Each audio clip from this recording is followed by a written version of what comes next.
The galaxy had rules. They were not written in law, nor etched into stone, but every intelligent species learned them eventually. Some learned through diplomacy, others through disaster. A few learned only moments before extinction. The first rule was simple. Every species had a limit. No matter how advanced, no matter how powerful, there came a point where biology, psychology, or culture imposed a ceiling. Energy consumption plateaued. Expansion slowed. Conflict stabilized into predictable cycles. Civilizations rose. Civilizations fell. And the galaxy endured. All except the humans. At first, no one noticed. Humanity arrived quietly, late to interstellar civilization, emerging from a modest spiral arm that most galactic maps barely bothered to label. Their first ships were inelegant, their technology practical rather than impressive. They asked questions instead of issuing demands. They traded instead of conquering. The Council classified them as Category C, capable but limited. That classification would prove to be the greatest error in recorded history, the measure of limits. The Trellick Union had spent centuries cataloging civilizations. Their scholars believed the universe could be understood through patterns, that intelligence itself followed predictable rules. Every species reached a point where growth cost more than it retained. The Valorians reached it when their neural density made further intelligence increases unstable. The Kofek reached it when their hive coordination collapsed beyond a certain population size. The Ulma reached it when their energy consumption destabilized their home star. Limits were not weaknesses, they were boundaries. Humans, at first glance, had many. Physically fragile, emotionally volatile, short-lived by galactic standards. The Trellick archivists were confident. This species will plateau quickly, one analyst wrote. The internal conflicts alone will prevent long-term dominance. The humans did not object. They rarely objected to being underestimated. Feist contact, first exception. Humanity's first major test came during the Alati expansion. The Alati were a migratory empire, strip-mining star systems and moving on before ecological collapse caught up with them. When they reached the human frontier, the outcome seemed obvious. Human colonies were sparse. Their fleets were small. Their defenses were unimpressive. The Alati demanded submission. Human diplomats responded with negotiation proposals, environmental impact assessments, and trade alternatives. The Alati laughed. The war lasted 12 standard weeks. At the end of it, the Alati expansion halted, not because their fleets were destroyed, because they could no longer move. Human strikes did not target warships. They targeted logistics, navigation data, refueling algorithms, and hyperspace mapping software. Every Alati fleet found itself stranded, fuel calculations suddenly wrong, jump coordinates increasingly unreliable. The Alati Empire did not collapse violently. It simply stopped expanding. The Council took note. Humans were reclassified as Category B. The galaxy had rules. They were not written in law, nor etched into stone, but every intelligent species learned them eventually. Some learned through diplomacy, others through disaster. A few learned only moments before extinction. The first rule was simple. Every species had a limit. No matter how advanced, no matter how powerful, there came a point where biology, psychology, or culture imposed a ceiling. Energy consumption plateaued. Expansion slowed. Conflict stabilized into predictable cycles. Civilizations rose. Civilizations fell. And the galaxy endured. All except the humans. At first, no one noticed. Humanity arrived quietly, late to interstellar civilization, emerging from a modest spiral arm that most galactic maps barely bothered to label. Their first ships were inelegant, their technology practical and impressive. They asked questions instead of issuing demands. They traded instead of conquering. The Council classified them as Category C, capable but limited. That classification would prove to be the greatest error in recorded history, the measure of limits. The Trellick Union had spent centuries cataloging civilizations. Their scholars believed the universe could be understood through patterns, that intelligence itself followed predictable rules. Every species reached a point where growth cost more than it retained. The Valorians reached it when their neural density made further intelligence increases unstable. The Kofek reached it when their hive coordination collapsed beyond a certain population size. The Ulma reached it when their energy consumption destabilized their home star. Limits were not weaknesses, they were boundaries. Humans, at first glance, had many. Physically fragile, emotionally volatile, short-lived by galactic standards. The Trellick archivists were confident. This species will plateau quickly, one analyst wrote. The internal conflicts alone will prevent long-term dominance. The humans did not object. They rarely objected to being underestimated. First contact, first exception. Humanity's first major test came during the Elati expansion. The Elati were a migratory empire, strip mining star systems and moving on before ecological collapse caught up with them. When they reached the human frontier, the outcome seemed obvious. Human colonies were sparse. Their fleets were small. Their defenses were unimpressive. The Elati demanded submission. Human diplomats responded with negotiation proposals, environmental impact assessments, and trade alternatives. The Elati laughed. The war lasted 12 standard weeks. At the end of it, the Elati expansion halted completely, not because their fleets were destroyed, because they could no longer move. Human strikes did not target warships. They targeted logistics, navigation data, refueling algorithms, and hyperspace mapping software. Every Elati fleet found itself stranded, fuel calculations subtly wrong, jump coordinates increasingly unreliable. The Elati Empire did not collapse violently. It simply stopped expanding. The Council took note. Humans were reclassified as Category B. Adaptable, still limited. The pattern breaks. Centuries passed. Other species plateaued exactly as predicted. The Valorians stabilized. The Ulma retreated inward. The Kothek fractured and recombined into smaller, manageable hives. Humanity did not. When they reached technological limits, they did not push harder. They changed direction. When faster-than-light travel approached theoretical maximums, they invested in efficiency and redundancy instead. When energy production neared stellar instability thresholds, they learned to consume less rather than generate more. This behavior confused galactic analysts. Growth was supposed to slow. Human growth diversified. They colonized harsh worlds others avoided. They built habitats in places considered economically pointless. They developed sciences with no immediate application and arts with no measurable utility. It made no sense. And then came the wars. The wars humans survived. Every species fought wars, but most wars followed familiar arcs. Escalation, stalemate, exhaustion. Humans treated war differently. When the Corvus Syndicate attacked human trade lanes, humanity did not retaliate immediately. They studied Corvus economics, internal politics, and cultural incentives. 6 years later, the Syndicate collapsed due to internal rebellion, sparked by information humanity never officially admitted to releasing. When the Seraphai attempted to annex a human research world, humans evacuated the planet, then rendered it strategically useless for centuries. The Seraphai gained territory and lost relevance. The galaxy began to whisper, "Humans don't win wars." Some said, "They outlast them." Others replied, "The Trellick Union grew uneasy. No species was supposed to be this inflexible." The question of ceilings. The concept of a civilizational ceiling was foundational to galactic theory. It explained everything, except humans. Their population did not explode uncontrollably, yet never declined catastrophically. Their technology advanced unevenly but relentlessly. Their political systems collapsed regularly and were rebuilt, different but functional. They did not optimize for stability. They optimized for recovery. The Council commissioned a comprehensive study. The result was troubling. Humanity showed no clear upper limit. Every time a constraint emerged, humans redefined success itself. Energy scarcity led to conservation cultures. Political failure led to decentralization. Technological danger led to regulation instead of abandonment. They did not remove limits. They absorbed them. The first panic. Panic did not begin with a war. It began with a statistic.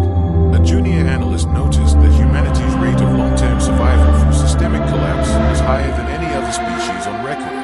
Far higher. Civilizations that experienced equivalent disasters, plagues, wars, environmental collapse, usually fragmented beyond recovery. Humans rebuilt. Not once. Repeatedly. The analyst's report ended with a single line. This species does not obey extinction laws. The phrase spread. Some dismissed it as exaggeration. Others remembered extinct species who had once seemed unremarkable. The phrase returned to haunt the galaxy centuries later, when the Great Convergence began. The Great Convergence was not an invasion. It was a coincidence. Multiple civilizations reached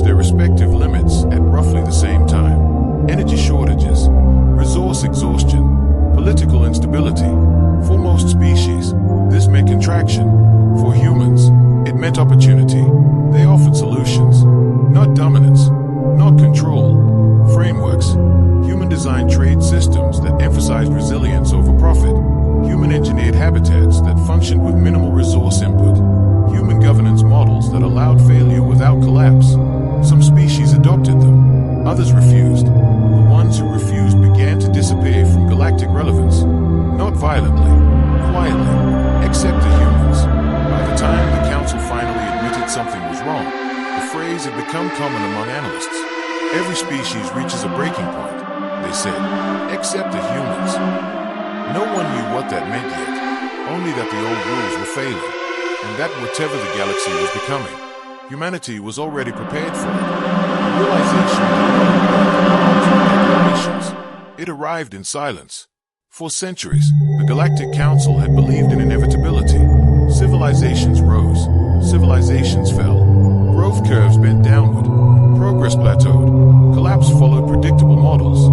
Humans had disrupted every model, but only when the Great Convergence accelerated did the galaxy finally understand. Humanity was not simply an anomaly.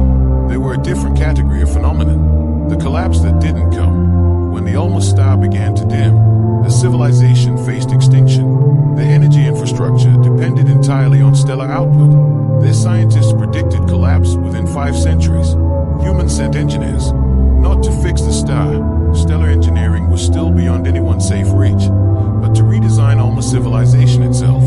They taught the Alma to live smaller, to live slower, to live distributed, to accept scarcity without collapse. The Alma survived. They were no longer an empire, but they were alive. When the Valorian neural networks began to overload due to population density, humans helped them fragment into semi-autonomous cultural clusters, each with controlled interconnectivity. The Valorians survived. They were no longer a unified consciousness, but they were alive. Everywhere the convergence struck, humans did not save empires, they saved species. The Council's data models shattered. No civilization had ever chosen survival over dominance so consistently. The human doctrine. At last, the Council demanded answers. A delegation traveled to Earth, a gesture that would have once been unthinkable. They expected arrogance. They found archives. Humans had documented their own collapses in obsessive detail. Wars, plagues, environmental disasters, political implosions, technological catastrophes. They had almost destroyed themselves dozens of times, yet they endured. A human historian summarized their doctrine simply: we don't believe in permanent success. We believe in permanent recovery. The alien delegates struggled with the concept. Most species sought stability. Humans expected failure and planned for it. The infinite crisis. Then came the infinite crisis. A cascade of quantum instabilities began appearing in hyperspace lanes. Travel became unpredictable. Entire regions were cut off. Trade networks collapsed. For most civilizations, this was the end. Isolation meant stagnation. Stagnation meant collapse. Humans adapted. They reverted to slower-than-light travel in some regions, using generation ships and autonomous AI-guided probes. They reactivated centuries-old infrastructure, designs other species had abandoned as obsolete. They did not mourn the loss of hyperspace. They redesigned civilization around its absence. The Council panicked. Humanity did not. The philosophical terror. The true terror was not technological. It was philosophical. Every species had believed that the universe imposed limits on intelligence, expansion, and survival. Humans had proven otherwise. They did not transcend physics. They transcended assumptions. Where others sought optimization, humans sought adaptability. Where others sought permanence, humans sought continuity. Where others feared collapse, humans expected it and prepared for it. The last conference, when the convergence reached its peak, the Council convened what would be its final session in its traditional form. Attendance was sparse. Many species had retreated inward. Some had vanished from interstellar space entirely. Human delegates arrived quietly. They did not dominate the chamber. They simply listened. At last, the Council chair spoke. We have studied your species for millennia. We believed all civilizations had ceilings. We believed all growth had endpoints. We believed all empires must fall. The human representative nodded. That belief was correct, she said. The chamber stared. Then why do you endure? Asked the chair. The human paused. Because we never believed in empires. We believed in people. Silence followed. The revelation. In the final Council archives, a new category was created. Not Category A, not Category S, a category outside the system. Category H, human exceptionality phenomenon. Its definition was simple. Humans are not constrained by civilizational ceilings because they do not define success as permanence, but as persistence through change. The report concluded with a phrase that spread through every surviving civilization. All species have limits, except the humans. The new role. As the galaxy contracted, humans expanded, not territorially, but culturally. They became archivists of dying cultures, engineers of survival frameworks, philosophers of adaptation. They did not rule. They preserved. Where civilizations collapsed, humans recorded them. Where species retreated, humans visited them. Where history ended, humans continued writing. The galaxy was no longer dominated by empires. It was sustained by one species that refused to stop. Epilogue, the far future. Millions of years later, long after the original council chambers had turned to dust, a human explorer stood on a quiet world. The ruins were ancient. The species that built them had vanished before humans had achieved interstellar flight. Yet their stories were preserved, translated, archived, remembered. A child asked the explorer a question. Why do we keep all these records?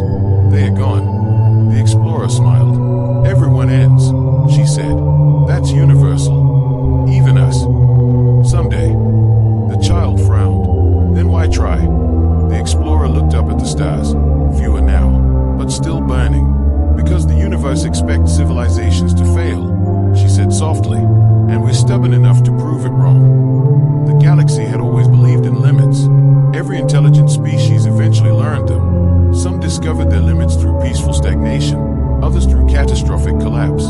But no civilization, none, escaped them. That belief had shaped galactic history for millions of years, except the humans. The doctrine of ceilings. The first galactic concordance was founded on a single principle, predictability.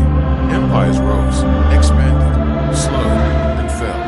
It was not cruelty, it was mathematics. The Keeler reached the limit of neural expansion. The Vaughn collapsed under resource strain. The Iris drowned in their own data entropy. Every species had a ceiling, a point where further progress cost more than survival allowed. The concordance did not fear collapse. It cataloged a remarkable yellow star system on the outer spiral. They were placed neatly into the taxonomy. Species designation, human. Threat potential, minimal. Growth curve, steep, unsustainable. Projected plateau, 400 to 600 standard years. The humans did not protest. They were too busy surviving themselves. A violent childhood. Humanity's early history horrified concordance observers. Internal wars. Planetary-scale environmental damage. Ideological conflicts that wiped out millions. By all predictive models, humans should have extinguished themselves before ever achieving interstellar flight. Instead, they adapted. When nuclear weapons threatened extinction, humans built deterrents. When climate collapse loomed, they changed economies. When automation threatened social order, they redefined labor, not smoothly, not peacefully, but successfully.